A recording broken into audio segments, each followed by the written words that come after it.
6:15 p.m. This is the Sri Lanka Broadcasting Corporation. The news edited by Romesh Perez and read by Mario Vijayavardhana. The headlines.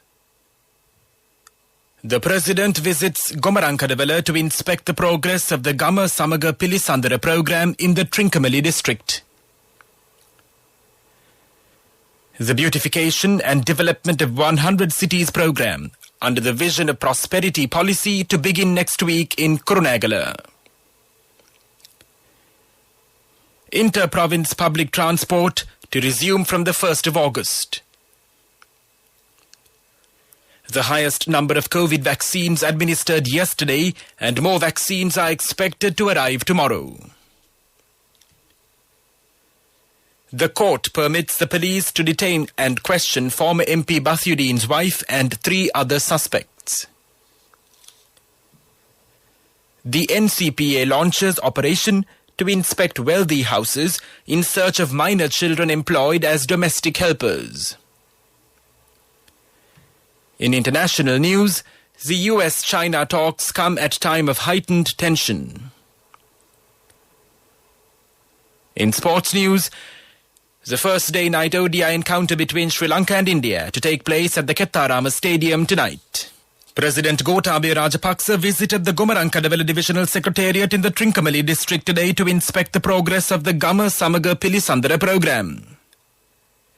The initial renovation work on the Moravava Kitul Utua reservoir got underway under the patronage of the head of state this morning.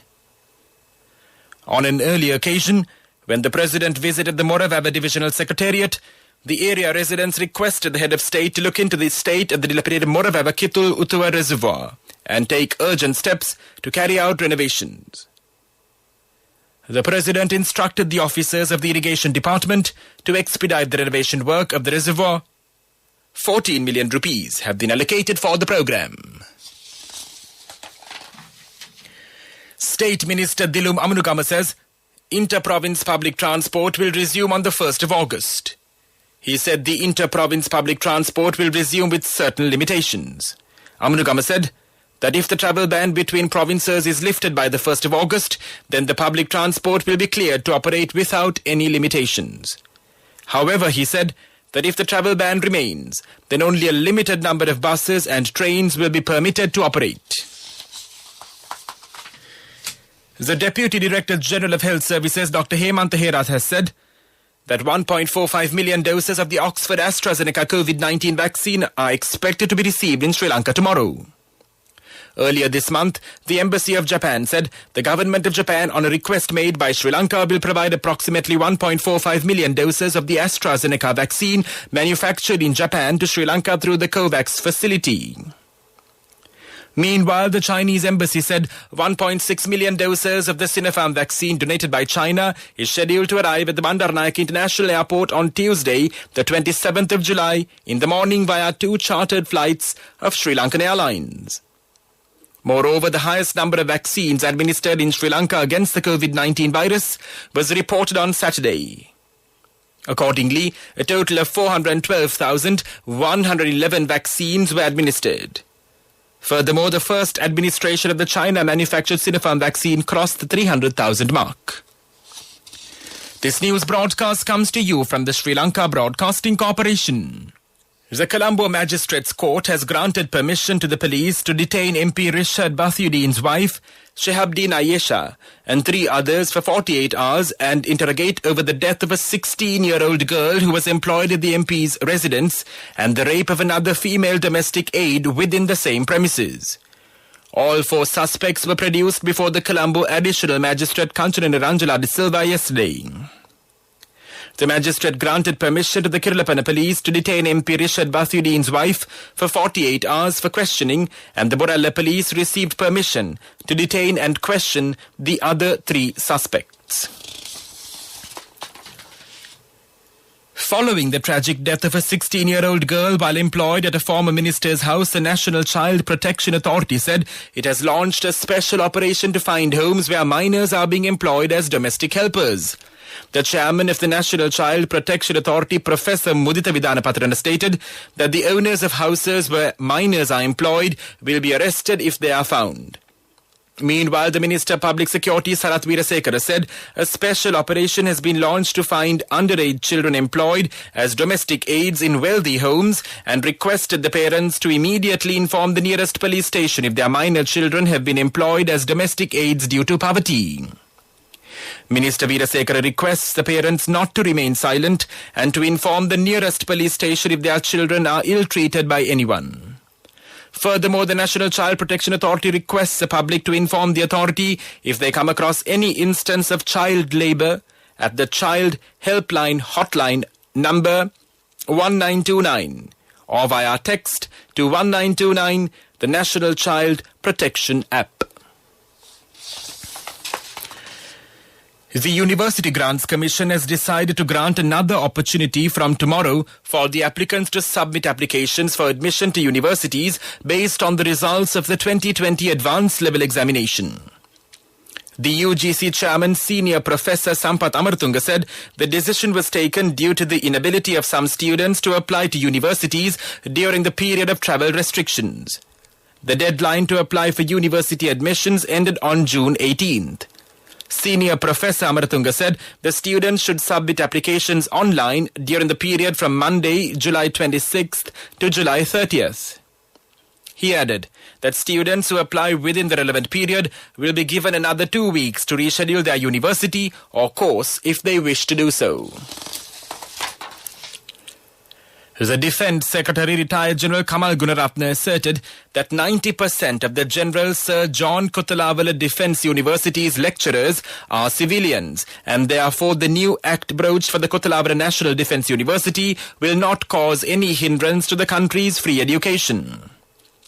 The Defence Secretary said the motive behind the bill is to keep on higher education for brilliant students who are marginally deprived of the facility after the advanced level examinations. He made these comments while addressing a media briefing held on a Zoom-based video conference platform at the Government Information Department. That's local news. The main news story is brought to you by Siddhalepa Vedamahatmya. The beautification and development of 100 cities under the Vision of Prosperity policy will begin next week under the patronage of the Prime Minister Mahinda Rajapaksa in Kurunegala. Meanwhile, the State Minister of Urban Development Nalika Godaheva said the main objective of the program is to develop and renovate minor cities around the country. Furthermore, he states that funds amounting to 25 million rupees per city have been allocated to carry out development and renovation projects. The main news story was brought to you by Siddhalepa Vedamahatmya. And now in Watchlight, the water supply to several areas in Vattala will be suspended for a period of 24 hours from 10 a.m. tomorrow. The National Water Supply and Drainage Board said that the interruption to the water supply is due to the laying of water pipes across the Hedala Bridge and connecting them to the main pipeline.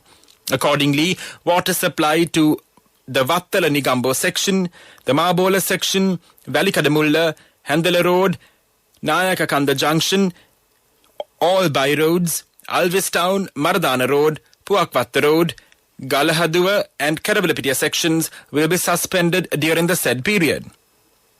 Meanwhile, the National Water Supply and Drainage Board announces a 9-hour water cut will be in effect in the Athgala area in Gampala from 8 a.m. to 5 p.m. tomorrow. The NWSDB said the interruption is due to repair work on the Athgala pumping station. Accordingly, the water supply will be interrupted in the upper parts of Athgala East, Athgala Singhapura, Athgala Arama Road, Athgala Lakshapahilla First Lane, Second Lane, Athgala Bungalow Road, Jayamala Regency Terrace and Jayamalipura 6th Lane. That came to you in Watchlight. And now in world news headlines.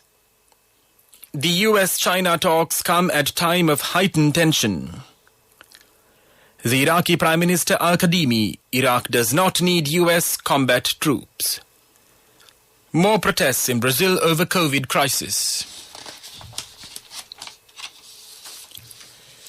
The U.S. Deputy Secretary of State Wendy Sherman, the U.S.'s second highest-ranking diplomat, will meet with Chinese Foreign Minister Wang Yi in Tianjin in what looks set to be tense talks dominated by friction on a number of fronts. Last Monday, U.S. President Joe Biden, along with NATO, the European Union, Australia, the UK, Canada, Japan and New Zealand, accused China for a wide-reaching cyber espionage campaign. The allegations were refuted by Beijing as fabricated, and on Friday it announced sanctions on U.S. individuals as a response to U.S. sanctions on Chinese officials in Hong Kong. Iraq's Prime Minister says his country no longer requires American combat troops to fight ISIL, but a formal time frame for their redeployment will depend on the outcome of talks with U.S. officials this week. Mustafa al-Kadhimi said in an interview with the Associated Press news agency that Iraq will still ask for U.S. training and military intelligence gathering, but will seek a timeline for the withdrawal of combat troops, which is announced in April amid ongoing talks between Washington and Baghdad. Protesters have taken to the streets across Brazil once more to demand far-right President Jair Bolsonaro to step down over his government's handling of the coronavirus pandemic, as well as recent corruption allegations.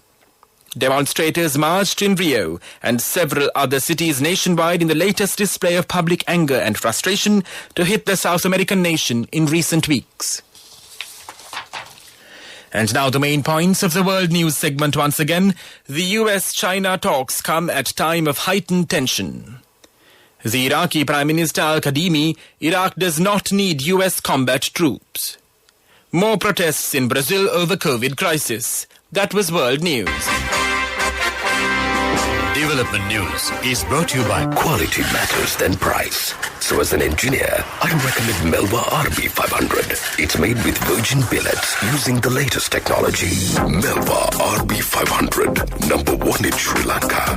Truly Sri Lankan. The UK government has launched consultations on a new scheme which help drive trade with Sri Lanka and boost jobs. The UK Developing Countries Trading Scheme is a major opportunity to grow free and fair trade with 70 qualifying countries, including Sri Lanka. The proposed scheme will mean more opportunity and less bureaucracy. The consultation on the UK's new scheme runs for 8 weeks and seeks a view of all sectors of society, including businesses, the public, civil society groups, consumers, associations, partner governments, and any other interested stakeholders. Development News was brought to you by Quality Matters Than Price. So as an engineer, I recommend Melba RB500. It's made with virgin billets using the latest technology. Melba RB500, number one in Sri Lanka. Truly Sri Lankan. In cricket, the first of the three-match T20 series between Sri Lanka and India is scheduled to get underway at the Kettarama Stadium tonight. The day-night encounter will begin at 8 p.m. local time. Meanwhile, in Olympic news, Tokyo 2020, gymnast Milka Gehani registered a total score of 45.798 in the Women's Artistic Gymnastics Subdivision 2 at the Ariake Gymnastics Center in Tokyo. Gehani recorded scores of 11.266 in the balance beam, 10.3 in the floor, 13.66 on the vault, and 10.866 in the uneven bars. She was 28th at the end of the second subdivision. Contributory deposit of 1,000 rupees from NSB when your child enters grade 1. Open a Hapan Children's Service account for your kid today. Higher interest. Conditions apply. Business News. Sponsored by National Savings Bank. The safest place for your money.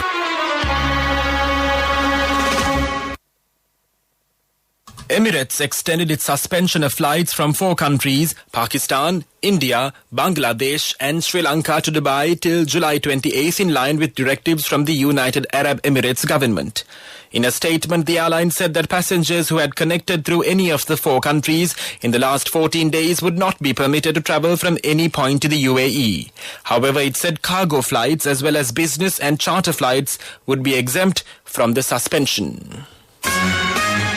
Business News, Sponsored by National Savings Bank, the safest place for your money. Contributory deposit of 1,000 rupees from NSB when your child enters grade 1. Open a Hapan Children's Savings account for your kid today. Higher interest. Conditions apply. Economic news. Courtesy of... I bought my daughter a laptop for her work by managing my finances. Whatever the expenses may be, I can't afford to miss out on life's special moments like her birthday or our anniversary. So you need to invest to make your family's future flourish. Saving money isn't easy when you have responsibilities. That's why we promise to give you the best returns and guarantee on your investment. LOLC Finance Fixed Deposits. Maximize your savings. LOLC Finance PLC, incorporated on the 13th of December 2001, is rated SLA stable by ICRA Lanka Limited and is licensed by the Monetary Board of the Central Bank of Sri Lanka under the Finance Business Act number 42 of 2011. Data from the State Statistics Office shows that Sri Lanka's nationwide inflation in the past 12 months measured by the National Consumer Price Index rose 6.1%, with prices jumping 1.5% during the month. The National Consumer Price Index rose to 145.7 points in June from 143.6 points in June 2021, on top of a 1% rise in May 2021. Food prices, among commodities that rise fastest in response to monetary policy, were up 9.8% from a year earlier. Saving money isn't easy when you have responsibility. That's why we promise to give you the best returns and guarantee on your investment. LOLC Finance Fixed Deposits. Maximize your savings. LOLC Finance PLC, incorporated on the 13th of December 2001, is rated SLA stable by ICRA Lanka Limited and is licensed by the Monetary Board of the Central Bank of Sri Lanka under the Finance Business Act number 42 of 2011. Weather report was sponsored by Dialogue, in partnership with the Ministry of Education, introduces Nanasa, a trilingual educational mobile app with video-based lessons for grade 1 to A-levels. Now your child can study with ease on your mobile with no subscription fee.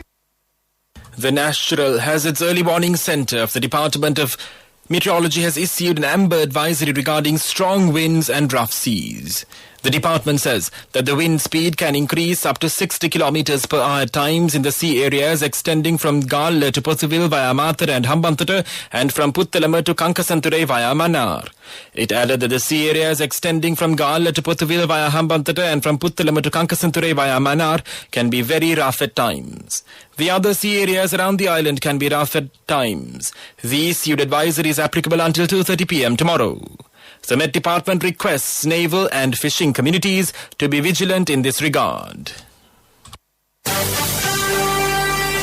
Weather report was sponsored by Dialogue, in partnership with the Ministry of Education, introduces Nanasa, a trilingual educational mobile app with video-based lessons for grade 1 to A-levels. Now your child can study with ease on your mobile with no subscription fee. And now the headlines of this news broadcast once again. The President visits Gomarankadabella to inspect the progress of the Gama Samaga Pilisandra program in the Trincomalee district. The beautification and development of 100 cities program under the Vision of Prosperity policy to begin next week in Kurunegala. Inter-province public transport to resume from the 1st of August. The highest number of COVID vaccines administered yesterday, and more vaccines are expected to arrive tomorrow. The court permits the police to detain and question former MP Bathyuddin's wife and 3 other suspects. The NCPA launches operation to inspect wealthy houses in search of minor children employed as domestic helpers. In international news, the US-China talks come at a time of heightened tension. In sports, the first day night ODI encounter between Sri Lanka and India to take place at the Kattarama Stadium tonight. That concludes this news broadcast.